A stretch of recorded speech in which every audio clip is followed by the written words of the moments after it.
After a somewhat unwelcome S23 price bump, Samsung has taken steps to bring the cost back down with the S24.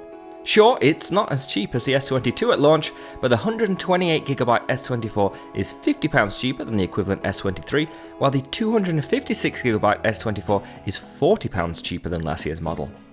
At a glance, the S24 is near identical to last year's S23, with an armour aluminium frame sandwiched between layers of Gorilla Glass Victus 2.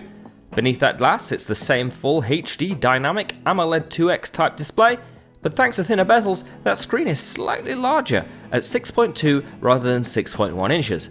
In addition, there's also LTPO tech, offering 1 to 120Hz variable refresh rate and brightness that tops out at 2600 nits.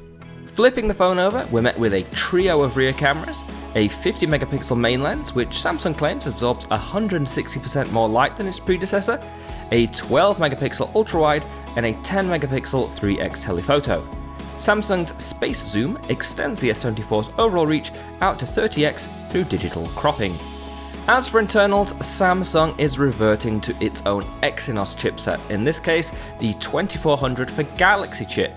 This isn't necessarily a deal breaker, but historically Exynos chips have underperformed compared to their Qualcomm counterparts. The chipset is joined by 8GB of RAM and your choice of 128GB or 256GB of storage.